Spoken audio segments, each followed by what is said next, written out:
story. We have to talk about Jason Whitlock. Now, Jason Whitlock looked like he's falling back in love with the WNBA because he reacts to the current status of that happened WNBA. with the WNBA and their CBA agreement had anything to do with proper business or these women getting what they're owed or what they earned or what they deserve.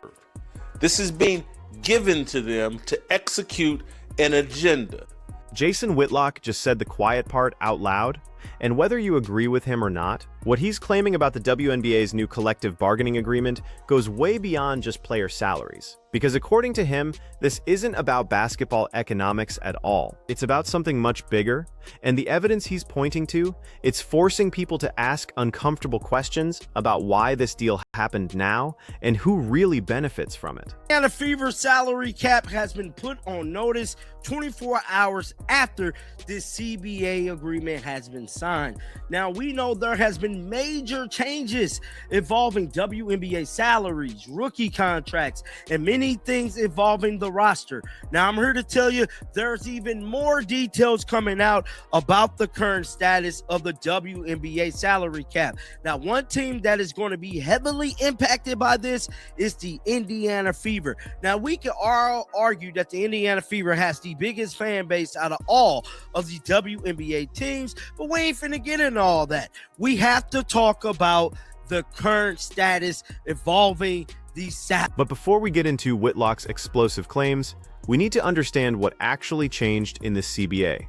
Because buried in the details of the salary cap structure is a mechanism that most people missed, and it's going to fundamentally alter how teams like the Indiana Fever build their rosters. This isn't just about raising the minimum salary from $75,000 to $270,000. There's a loophole in the new agreement that allows teams to pay veteran players more money without it fully counting against their cap. Think about that for a second. The WNBA just created a soft cap exception that mirrors what the NBA has been doing for years. Here's how it works. Under the new CBA, there are 5 tiers of minimum salaries. Rookies make $270,000. Players with 1 to 3 years of service earn at least $277,000. 4 to 6 years gets you $285,000 to $292,000. 7 to 9 years bumps you up further. And veterans with 10 or more years of service make $300,000 minimum. But here's the key detail that changes everything. Now, under the exception, a team can sign a player to a minimum contract at the 4th tier value of hire, but it will only account to $277,000 off the salary sheet. This is what Mike is talking about. That $277,000 is not going to be on the salary sheet. Now, for example, if deliberately for Isabella Harrison signed to a veteran minimum of 26, she will earn $300,000, but it will only account for $277,000 of the team's. That veteran minimum exception is massive for a team like Indiana, because the Fever have the biggest fan base in the WNBA right now, driven almost entirely by Caitlin Clark's rookie season. They sold out arenas across the league. Their games drew 3 times the average viewership, and now they have a salary cap tool that lets them sign experienced players to surround Clark without destroying their cap flexibility. If the Fever sign a 10-year veteran like Isabel Harrison to a minimum deal, she earns $300,000, but only $277,000 counts against the cap. That's a $23,000 discount. Multiply that across multiple veteran signings, and suddenly you've got room to maneuver that other teams don't have. The old CBA only had 2 minimum salary tiers. This new structure with 5 tiers and the veteran exception, that's sophisticated cap management borrowed directly from the NBA playbook. And it matters because teams are about to get way more aggressive in free agency. And so they are making Alphabet Mafia soldiers the heroes and leaders for your kids. That's what this is all about. And it's being celebrated everywhere. I watched Stephen A. Smith on television with the sister of, I think, the woman that the president of the WNBA Players Association, her name is Nneka Agumake. Yeah, I think I pronounced it right. She plays for the Seattle Storm. I know her first name is Nneka, and her last name is spelled Ogwumike, something like that. I can't pronounce it. I've tried. I tried all morning. But anyway, Nneka, I know for sure. Stephen A's on TV with her sister. I think her sister's name is Chimney or something like that. She is on ESPN. And he's celebrating the brilliance of Nneka and this deal that they negotiated. And she is just such a transcendent leader. Now here's where Whitlock's argument enters the picture. He's not talking about salary cap mechanics. He's talking about why this money materialized in the first place. Because let's be clear about the financial reality here. The WNBA has operated at a loss for most of its 28-year history. The NBA has subsidized the league with tens of millions of dollars annually. And yet, in January 2025, the players just secured a CBA that more than triples the average salary, guarantees 50% revenue sharing, eliminates draft restrictions, and provides full pay during maternity leave. Whitlock's claim is simple. This isn't about the WNBA suddenly becoming profitable. It's about using the league as a vehicle to promote specific social agendas. And he's pointing to two factors as evidence. First, Caitlin Clark's impact on ratings and attendance. Second, what he calls the alphabet agenda and its influence over corporate decision-making in sports media. Now, you can dismiss that as conspiracy thinking. Or you can look at the numbers and ask yourself why this deal happened now in this form, with these terms. Because the timing is interesting. She's amazing. She's a black queen, and she's led the WNBA players to all this money. And we know that two things are responsible for them getting overpaid: Caitlin Clark and the alphabet agenda. But let's listen to Stephen A. Smith exaggerate Nneka Ogwumike's impact. Your sister's leadership during this time is going to be something that's going to go down in annals. It may not be appreciated at this particular moment in time because we don't understand the magnitude of what she did and what she ended up pulling off. But as we learn more of the particulars, more of the specifics, some of which you already highlighted, and we recognize and we learn what she had to go through to get to this point and how that's going to lead to future negotiations and what the standard is going to be and what's going to have to be lived up to. Your sister's name is going to be...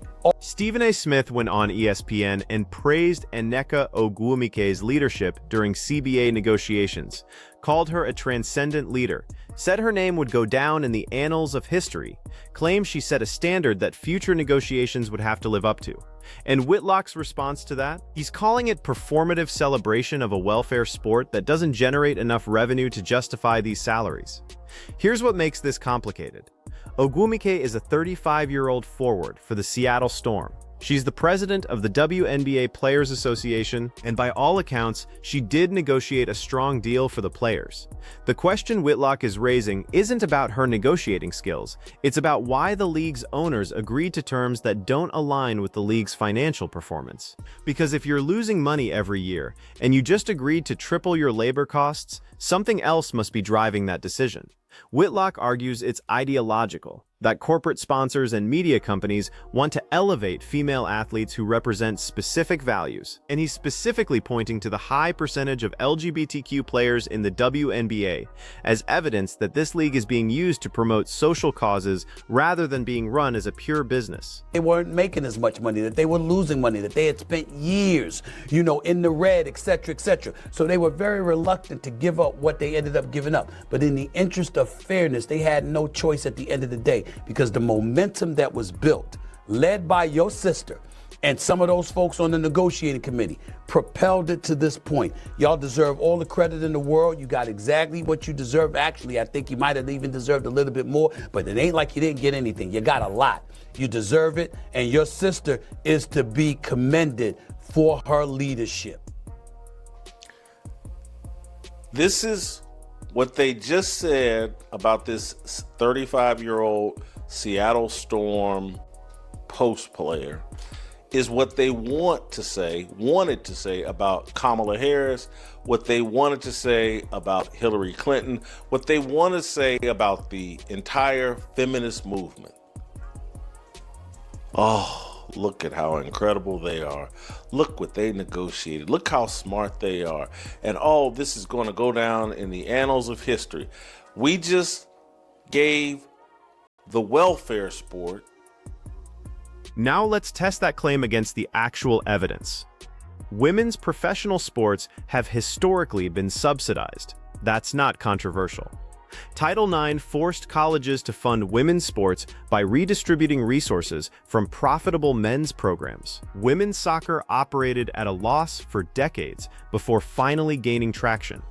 The WNBA has never turned a profit in its entire existence. So Whitlock is correct that this is a subsidized league. The question is whether that subsidy is justified by growth potential or by other factors. Here's what we know about the WNBA's 2024 season. Average attendance increased 28%. Television viewership more than doubled for many games. Caitlin Clark's debut drew nearly 2 million viewers on ESPN. The playoff games featuring Indiana consistently topped 1 million viewers. Merchandise sales exploded, and corporate sponsorship deals multiplied. So there was real growth, measurable, significant growth. But here's the other side of that equation. The growth was almost entirely concentrated around one player, Caitlin Clark. When she played, ratings soared. When she didn't, they returned to normal levels. The league's most watched game of the season, Fever versus Liberty, 3.5 million viewers. The WNBA Finals without Clark, back down to normal numbers around 1 million. So the league's financial projections are betting that Clark's impact is sustainable and that it lifts all boats. That's a risky assumption. More welfare money. The WNBA is a welfare sport. It's no different than women's soccer. That was a welfare sport for 40 or 50 years. Take money away from men, give it to women, and shut down football programs or underfinanced football programs, throw that money into women's soccer because we need more lesbian, feminist leadership.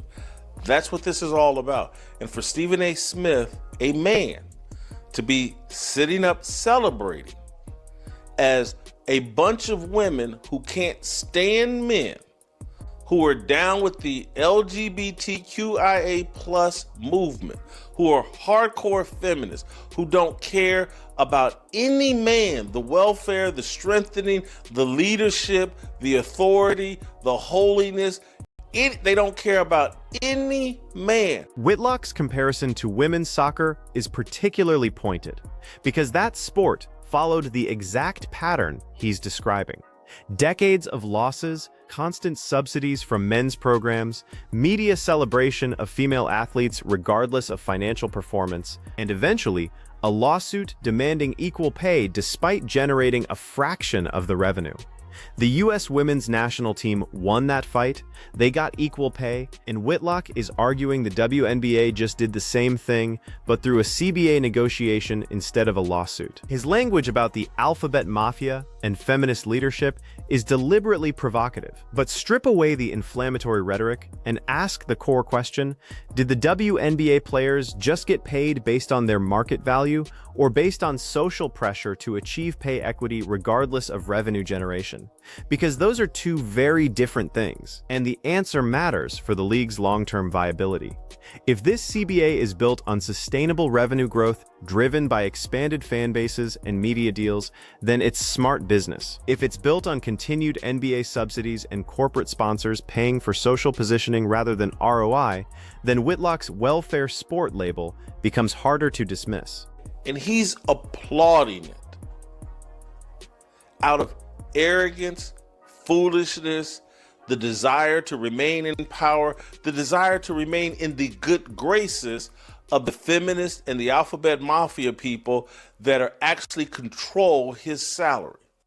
So that was Jason Whitlock, man. You guys can check out the full video on his channel. Guys, get down in the comment section. Let me know y'all thoughts about this. Keep them bills on. We'll be back with more content. Till next time, man. Shake the hand. Here's what makes this entire situation so complicated. Multiple things can be true at the same time. The WNBA players can deserve better compensation after years of being underpaid relative to the revenue they generate. Caitlin Clark can be a legitimate transformational figure who expanded the league's audience. The new CBA can be a good deal that positions the league for future growth. And it can also be true that corporate and media interests are promoting the WNBA for reasons beyond pure business metrics. Whitlock's fundamental argument is that Stephen A. Smith and other mainstream sports media figures are celebrating this deal with an intensity that doesn't match the underlying financial reality. And he's attributing that disconnect to ideological alignment, that these media personalities are praising Anika Ogwumike's leadership because she represents values they want to promote, not because she negotiated a deal that makes business sense for a league that's never been profitable. The veteran minimum exception we talked about at the beginning, that's actually smart cap design borrowed from a successful league. The 50% revenue sharing, that's aggressive but not unprecedented. The guaranteed contracts and maternity benefits, those are standard in modern professional sports. So the structure of the deal isn't radical. What's radical is the scale of the salary increases relative to the league's historical financial performance. And that's where reasonable people can disagree. You can look at the 2024 season's growth and project that forward, believing the WNBA is finally reaching a sustainable business model. Or you can look at the same data and see one player creating a temporary spike that doesn't represent structural change. Both interpretations have merit. Both are supported by parts of the evidence. What you can't do is ignore the financial reality that the WNBA has lost money every single year of its existence, or that the NBA has subsidized those losses to the tune of hundreds of millions of dollars over nearly 3 decades. Or that this new CBA dramatically increases those costs at a time when the league's growth is concentrated around a single player whose long-term impact is still unknown. Whitlock's take is controversial because he's saying out loud what a lot of people think but won't say publicly: that the WNBA is being propped up for reasons beyond basketball, that media figures are celebrating this deal with an intensity that reveals their priorities, and that calling it a welfare sport isn't an insult. It's an accurate description of a league that cannot sustain itself without external subsidies. The Indiana Fever's salary cap situation is about to get very interesting because they have the biggest star, the biggest fan base, and now they have cap tools that let them build around Caitlin Clark more aggressively than before.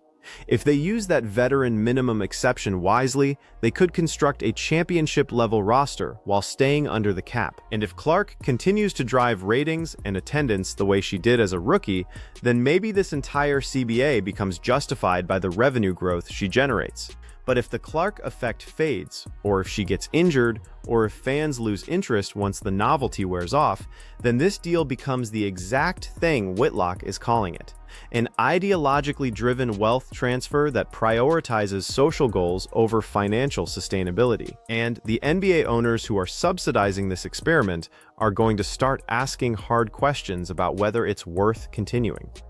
So where does that leave us?